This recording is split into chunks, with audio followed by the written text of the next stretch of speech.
She married a wandering fiddler who owned half the cattle in the territory. The fiddle case had a crack in it, right along the bottom seam, and I'd wrapped it twice in rawhide to keep it from splitting wide. That's what she noticed first, not the fiddle, the rawhide. The way it was wrapped tight, even the kind of wrap a man does when he intends to keep something a long time. She told me that later, much later, but I'm getting ahead of myself, which is a habit of mine when I tell this. I've told it maybe 3 times in my life, and each time I start at the wrong place. Let me back up. The town of Garnet, New Mexico Territory, 1887. I rode in on a Thursday in October, which I remember because the feed store had a chalkboard out front that said Thursday Flower Sale, and I stood in front of it for a moment thinking I'd lost a day somewhere on the road from Magdalena. I hadn't. It just felt that way.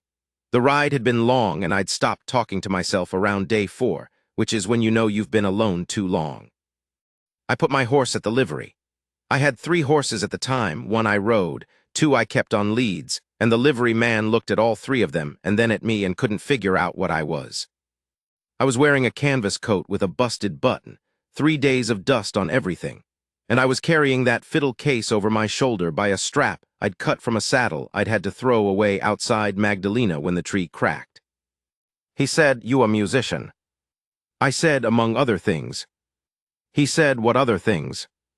I said, "I got cattle up at Arroyo Blanco, about 900 head, and I need a room and a bath and a meal before I deal with any of it." He stared at me.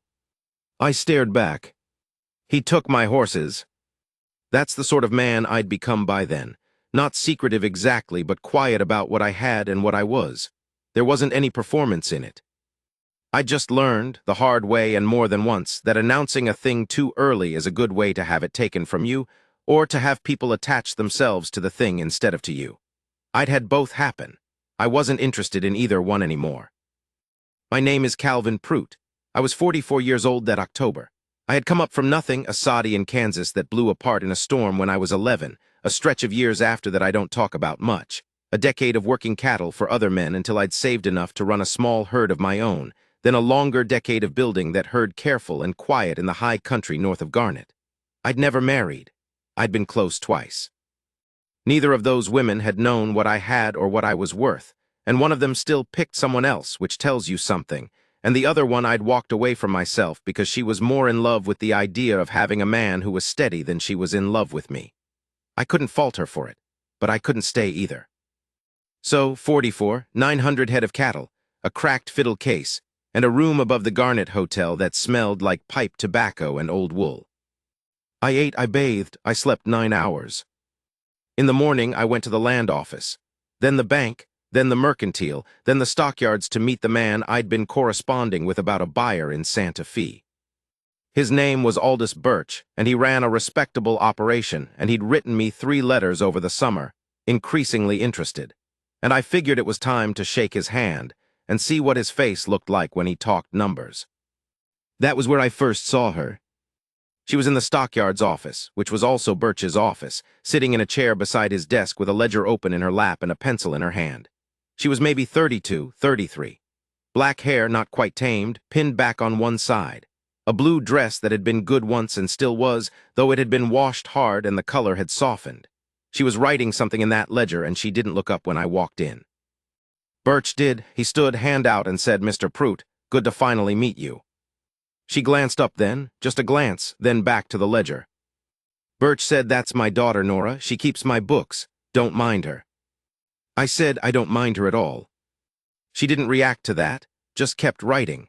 But the pencil slowed a little, which I noticed, and which I put away in the back of my mind without quite knowing why. The meeting with Birch went well. He was a straight talker, and his numbers were honest, and we agreed on terms for the spring drive in about 40 minutes, which is fast, and which told me he'd already decided before I walked in. We shook on it. His handshake was firm and dry. I liked him. When I left, Nora Birch was still at that ledger. She still didn't look up.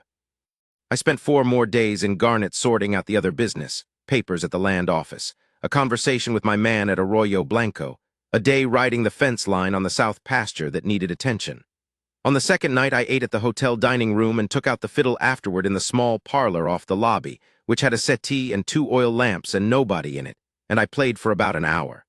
Old tunes, mostly. Things I'd learned from a man in Abilene when I was 19 who played fiddle outside a saloon on Saturday nights. I was never a great player, but I was a real one, which is a different thing. On the third morning, I was at the mercantile loading salt and lamp oil into my saddlebags when I heard a woman's voice say, "You were playing last night." I turned around. Nora Birch. She was buying thread, or she had been. She'd set down the thread spool on the counter and turned to face me. I said I was. She said, "You're good." I said, "I'm decent. There's a difference." She looked at me for a second like she was deciding something. Then she said, "You don't talk like a man with 900 head of cattle. My father's buyers usually come in here and announce it like a church bell." I said, "Announcing it doesn't add to the count." She almost smiled, not quite. I paid for my goods and left. That night I played the fiddle again. Nobody in the parlor again. But at some point I heard a step in the hallway just outside, light, deliberate, the kind of step that stops and doesn't go on, and after a while it went away. On the fourth day I ran into her on the street outside the post office. I tipped my hat. She stopped. She said, "Where did you learn to play?" I said, "A man in Abilene. He charged me 50 cents a lesson, and I took 12 lessons, and then he said I'd gotten as far as he could take me, which I think meant he was out of things to teach, but could have also meant I'd hit my ceiling. I never pushed him to clarify." She laughed. That was the first time I heard it. It was a short laugh, real, not performed. She said, "That's a strange thing to remember so precisely." I said, "I remember things that cost me money." She said, 50 cents a lesson is not a lot of money." I said it was back then. She looked at me, not the glance from the office. A real look, the kind that takes a little time. She said, "My father said you built your herd yourself, from the ground up." I said, "Yes." She said, "How long did that take?" I said, "About 15 years, depending on where you start counting." She said, "Where do you start counting?" I said, "The day I bought my first animal. A 5-year-old cow with one bad ear that I paid $40 for, which was every dollar I had."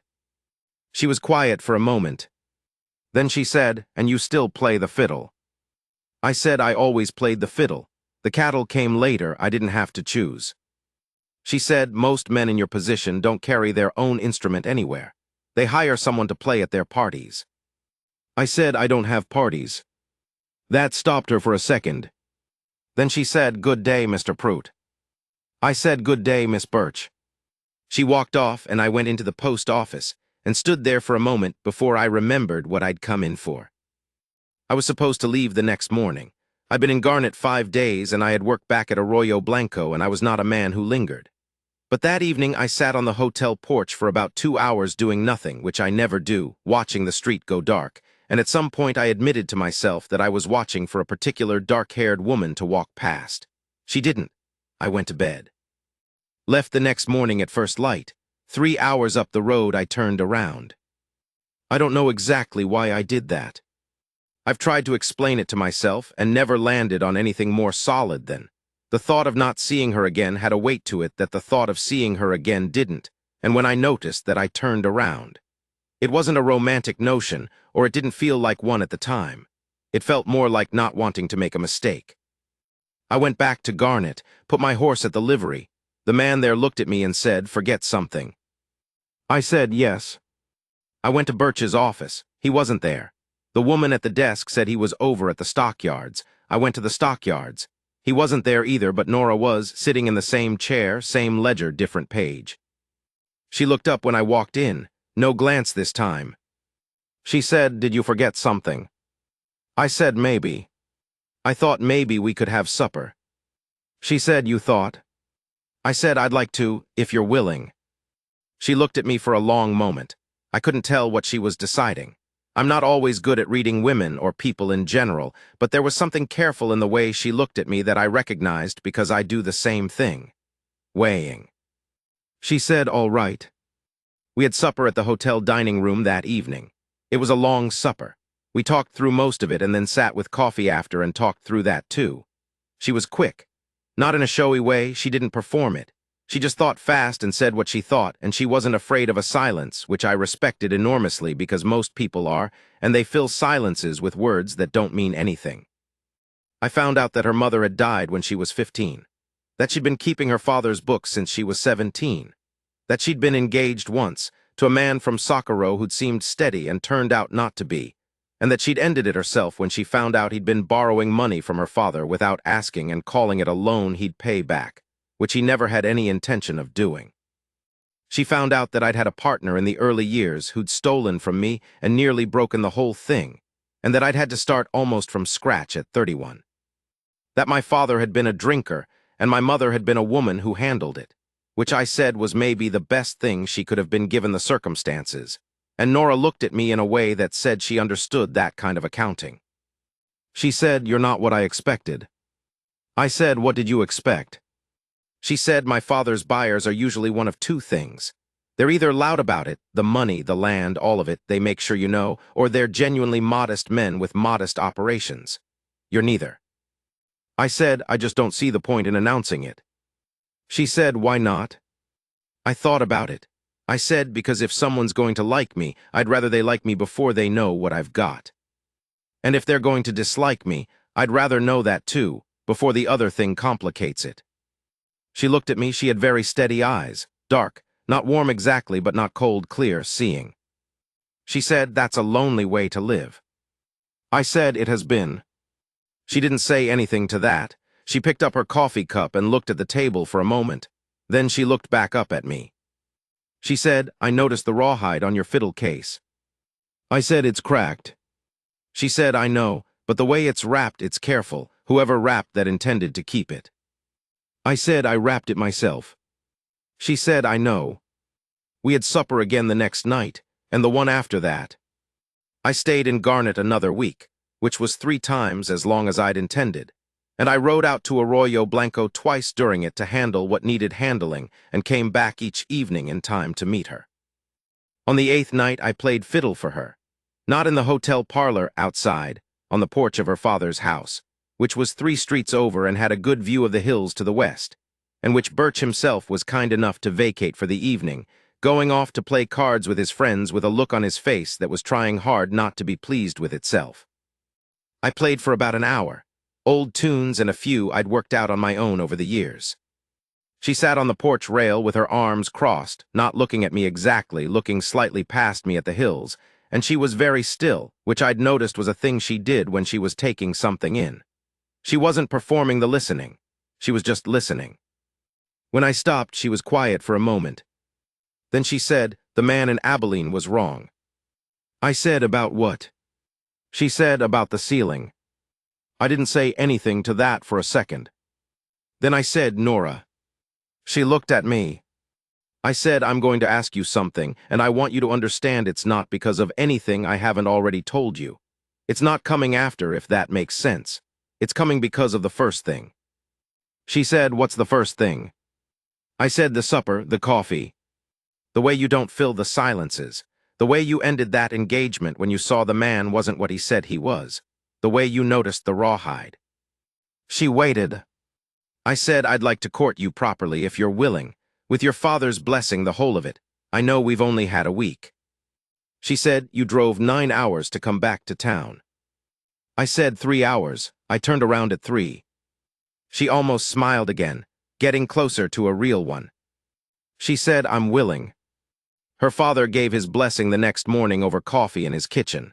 He said, "I'll be honest with you, Prout, I figured you for a confirmed bachelor." I said, "I figured myself for one too." He said, "What changed?" I said, "I met your daughter." He was quiet for a moment, holding his cup. Then he said, "She doesn't miss much." I said, "No, she doesn't." He said, "That's not always easy." I said, "I know, it's exactly what I wanted." He looked at me for a long moment, then he nodded and said, "All right then." The courtship lasted 5 months. I was at Arroyo Blanco most of that time, which is a day's ride from Garnet, and I came down every week without fail and sometimes twice. She came up once in January to see the place. That was her own idea. I hadn't asked. She rode up with her father and his hand, a quiet young man named Esteban who didn't talk much but knew horses. We rode the property all morning. It was cold, a hard, clear cold with ice along the creek banks and the grass stiff with frost, and I watched her looking at it, the pasture, the stone barn I'd built in '83, the main house which was plain but solid, 2 fireplaces and a good roof. She didn't say anything for a long time. At noon we went inside and Esteban made coffee on the stove because I had told him to make himself at home, which he did, and Birch sat at the table and warmed his hands, and Nora walked slowly around the room. She looked at the books on the shelf. She looked at the map on the wall. I had a big survey map of the territory with the property lines marked. She looked at the fiddle on its peg by the door. She said, "You hang it where you won't forget it."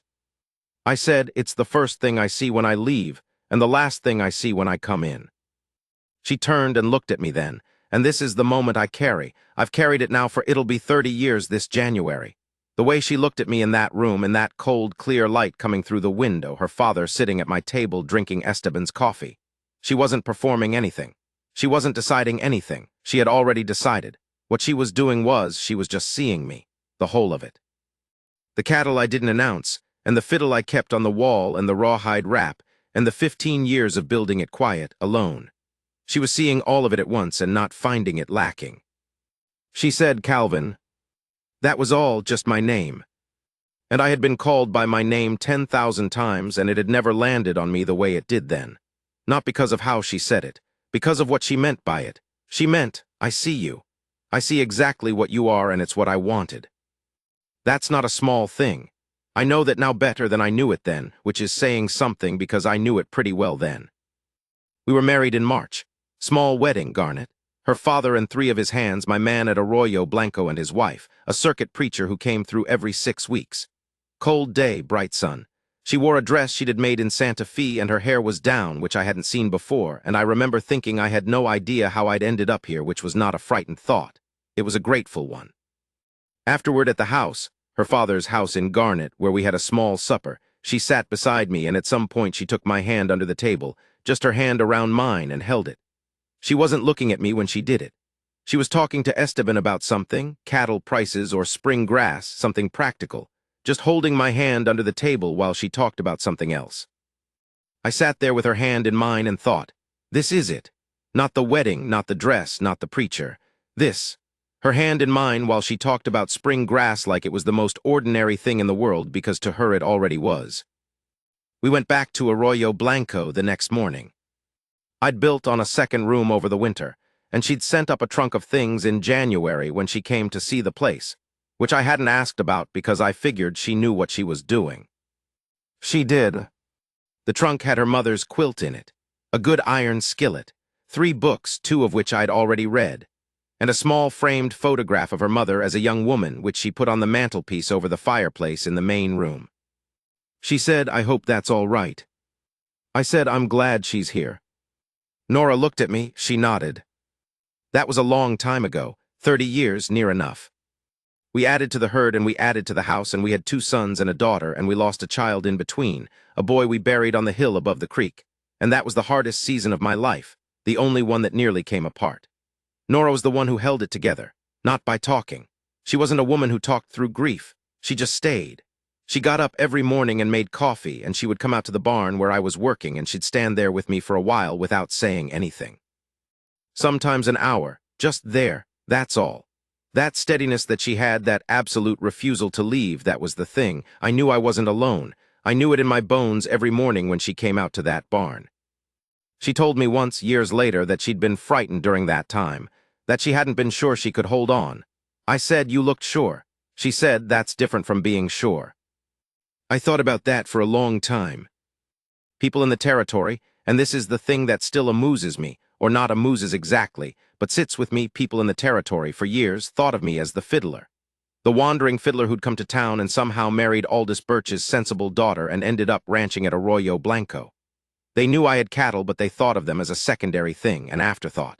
Even the men I did business with, the buyers and the shippers, they'd sometimes say, "Oh, you're the fiddler."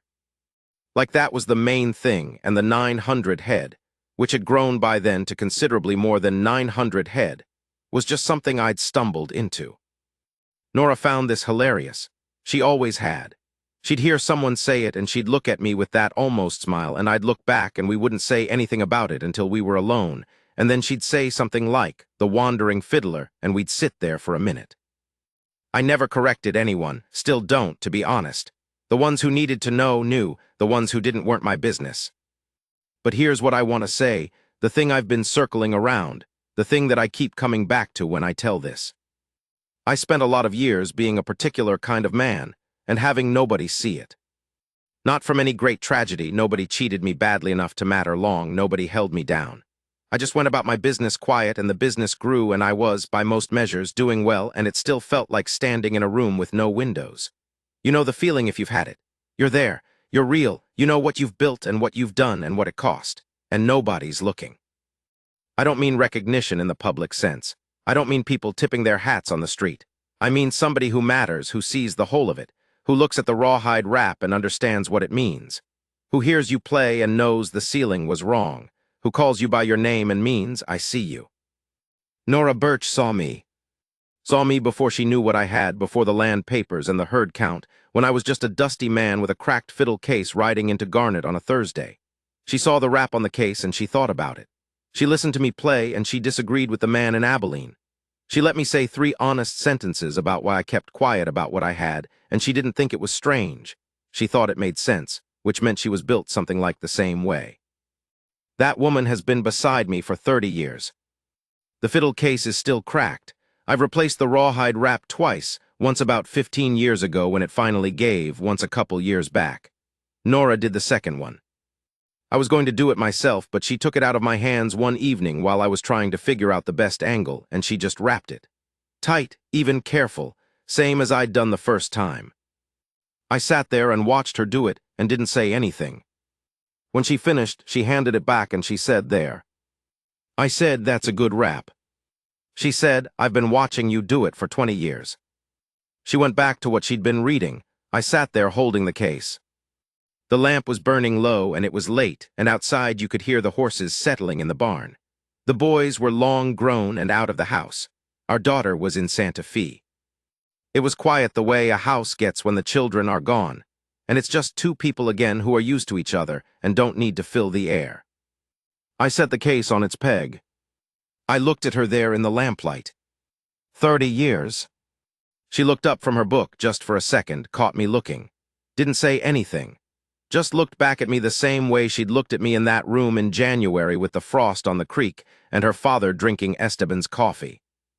Seeing me, she went back to her book. I went to bed. That's the whole of it. That's the story. A man who kept quiet about what he had for good reasons and spent a long time in that quiet room with no windows. And then a woman looked at a piece of rawhide on a cracked fiddle case and thought something worth thinking about it. And that was the beginning of the rest of it. The cattle are still there, more than there were. The stone barn is still standing, though we re-roofed it twice. The fiddle is on its peg. And she is in the next room right now, reading, and if I walked in there and sat down, she wouldn't look up for a while, and then she would.